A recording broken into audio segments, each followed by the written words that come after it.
operaciones, que hacemos nuestro trabajo, y la gente piensa que somos parte del todo. Le cuesta mucho a la gente diferenciar, sinceramente, ¿no? Entre una persona que da información, que muestra documentos, que muestra un video, y alguien que simplemente se delante de la cámara y habla. El otro día Jonathan Vieli puso un dibujo, al otro día que lo escracharon a Grabois, puso un dibujo de Grabois con un arma apuntándole a Milei. No. Un dibujo, lo puso al aire. Se va Clarín, Bueno, ¿no? eso va a hacer que la próxima... ¿Eh? ¿Se va para el grupo Clarín el hijo de Mauro Viale? Aparentemente. A Bueno, vos. eso hizo mucho daño. Sí. Ellos trabajan también para desprestigiar a los que no se prenden en eso. Entonces, si no tenemos derecho a la información, va a ser muy difícil que alguna vez votemos bien. Y no me refiero solamente a votar a la extrema derecha, ¿eh? Creo que en el campo nacional y popular también se tiene que elegir bien a los candidatos y saber a quién representa cada uno, ¿no? Porque si no tenemos esto que nos pasó, acabamos de venir de un mal gobierno, esa es la verdad, un mal gobierno. Sí. Roberto, ojo que está por entrar la cadena nacional, ¿eh? Ya estamos, mira, estamos El justo mal ahí. gobierno, está por despedir el mal gobierno. Ahí está. Bueno, hablamos No, en un ratito. Yo me despido Dale. también. Salvo que Alberto diga algo que realmente nos llame mucho la atención. Está hablando, lo escuchamos y cualquier cosa te llamamos, ¿te Dale, parece? listo. Chau. Chao. Vamos a la cadena, dale.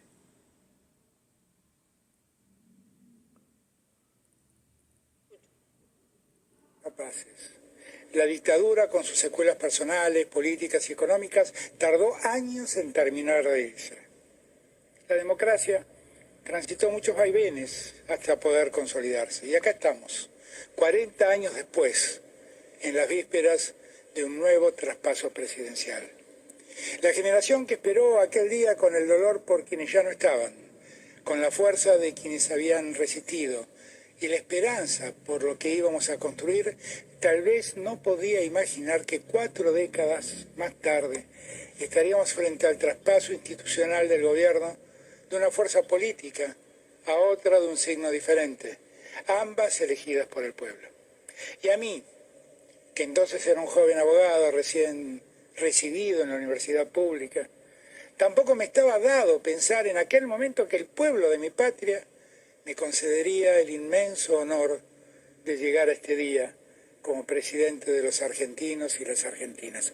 Por eso hoy, en la última jornada del mandato presidencial con el que la ciudadanía me distinguió, quiero repasar algunos hitos de estos años para compartir los aciertos, reflexionar sobre aquello que erramos, decirles a quienes nos sucederán cuál es el estado del Estado que van a recibir y agradecer el esfuerzo, el sacrificio, la generosidad de tantos y tantas que en este tiempo no bajaron sus brazos. El 10 de diciembre es el símbolo inapelable de un consenso democrático que en 4 décadas se sostuvo, aún con dificultades. La convivencia plural y el fortalecimiento de las instituciones republicanas se sostuvieron. También expresa el desafío inconcluso. En este tiempo no hemos logrado resolver una matriz económica sólida que permita el acceso a una vida digna para todos y todas. Ampliamos derechos, pero faltan. Pusimos la justicia social como horizonte, pero no le alcanzamos. Asumí el gobierno en diciembre de 2019 en una situación calamitosa dejada por el gobierno que me precedió, con altísimos índices de pobreza e inflación y con una deuda que nos comprometía y nos compromete por varias generaciones. Soy plenamente consciente de que el voto popular de ese momento expresaba la esperanza de terminar de una vez y para siempre con esa herencia que no logramos plenamente superar. Argentina es un país mucho mejor que hace 4 décadas. Hoy tiene más trabajo, más obra pública, más obras de infraestructura construidas, más viviendas, más industria, más universidades, más derechos para las mujeres y disidencias, más desarrollo en ciencia y tecnología. Somos un país inserto en el mundo con autonomía, que rechaza los hegemonismos y lucha por el multilateralismo y que lidera orgullosamente la unidad de Latinoamérica. En este tiempo de reflexión, no puedo negar que tengo sensaciones encontradas. Siento satisfacción con todo lo hecho y construido, con los enormes avances que hemos logrado en muchas áreas, con el crecimiento que se verifica en muchos ámbitos sociales y económicos. Pero también siento pesar por no haber podido concretar todo lo que nos propusimos hacer, lo que faltó hacer, lo que nos impidieron hacer, lo que no debimos hacer o lo que debimos haber hecho de otro modo. Sé que en todo tengo responsabilidad. Aun cuando fue singular el momento en que nos tocó gobernar y aun cuando el contexto argentino tornó todo más complejo, no estoy aquí para cargar culpas en otros. Entrego el gobierno en paz. Hemos custodiado las instituciones de la democracia con convicción y compromiso. Lo hemos hecho de la mano de este pueblo de la nación argentina que ha sabido demostrar en las circunstancias más adversas que conoce la dimensión exacta de lo que ha costado esta institucionalidad. Confío en mi pueblo, en su madurez política y en su capacidad de defender y preservar los valores de la vida en común y cada uno de los derechos que ha sabido conquistar. En este particular momento del mundo, donde los discursos del odio y la confrontación degradan cualquier debate, deshumanizan la convivencia y espiralizan la violencia y la incertidumbre, quienes ocupamos lugares públicos tenemos la obligación de estar serenos y recuperar el diálogo. Si algo me reprocho es no haber sido capaz de terminar con la grieta que nos separa y nos enfrenta. He aprendido que para cerrar la grieta no hace falta someter al otro. No se trata de ver quién impone su relato.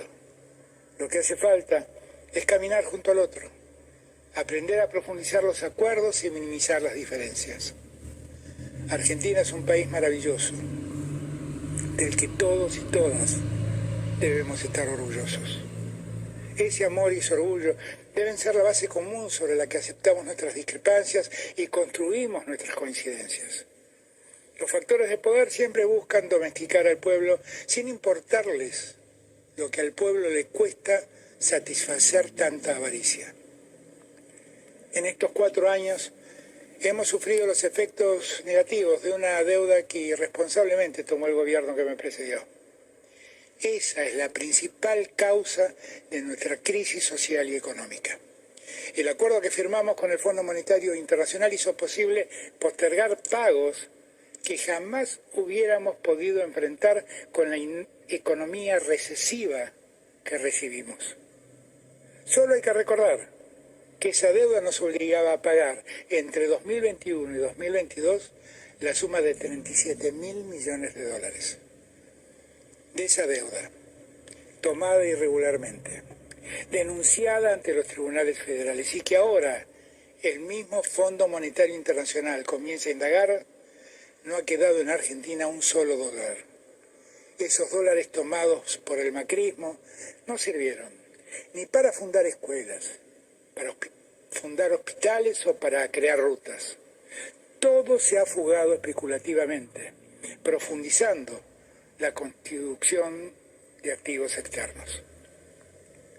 Supimos desde el primer momento que debíamos afrontar desafíos que conocíamos bien. Vinimos a poner de pie un país que habían dejado de rodillas. Íbamos tras ese objetivo cuando en el día 99 de nuestra gestión empezaron a sucederse desafíos tan inesperados como fatales. Una pandemia que arrasó con 15 millones de vidas en el mundo. Una guerra que distorsionó todos los precios de la energía y los alimentos. Finalmente una sequía que terminó con el 23% de nuestras exportaciones. A todo le hicimos frente. Cuando enumero esa sucesión de conflictos, busco poner de relieve cuáles fueron las dificultades que debimos enfrentar. No pretendo que sirvan de excusa para eludir nuestros eventuales errores. En la pandemia preservamos la salud sin abandonar a nadie a su suerte. Recompusimos un sistema de salud quebrado. En poco más de un trimestre Terminamos la construcción de hospitales que habían dejado de construirse. Ampliamos los centros de atención médica. Creamos 40 hospitales modulares en distintos lugares del país.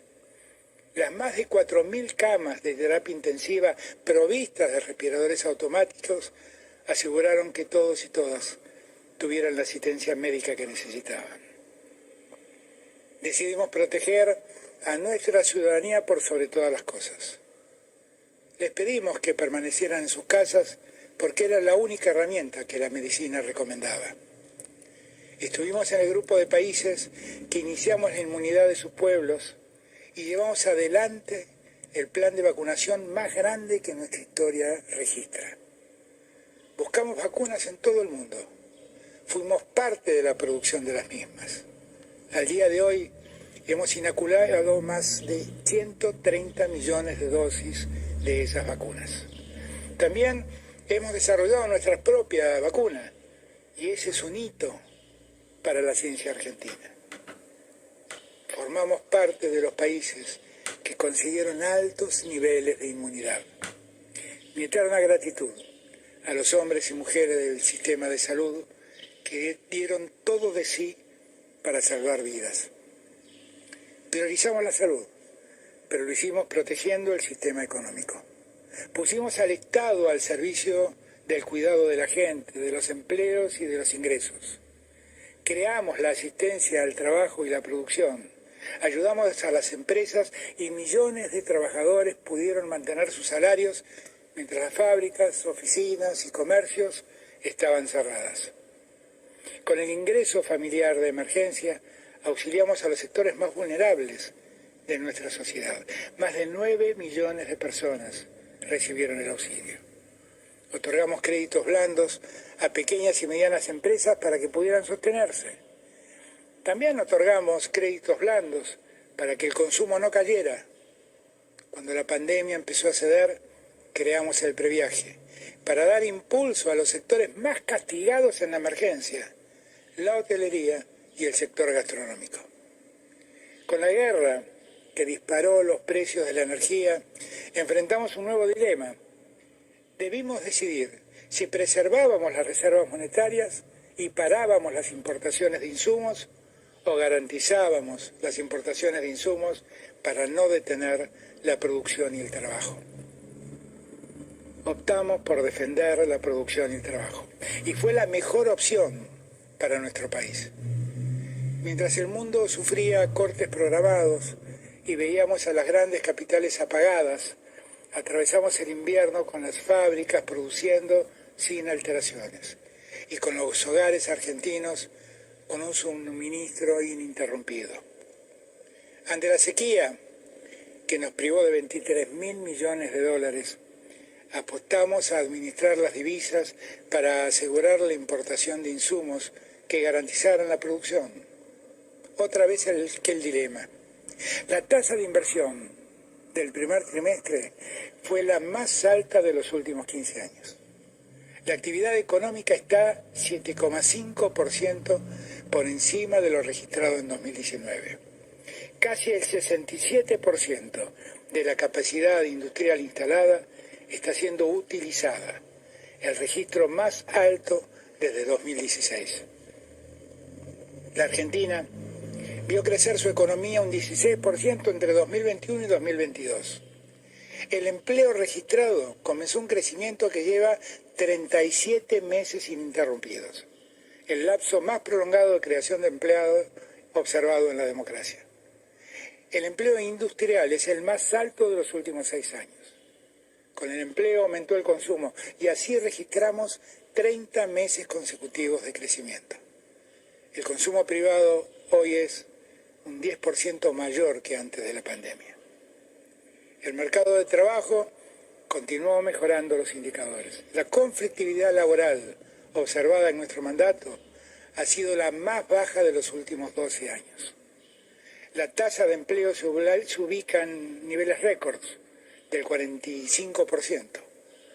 La tasa de desocupación presentó niveles mínimos en términos históricos, 6,2%. El total del empleo registrado llegó a niveles máximos desde 2012, con 13.320.000 personas ocupadas.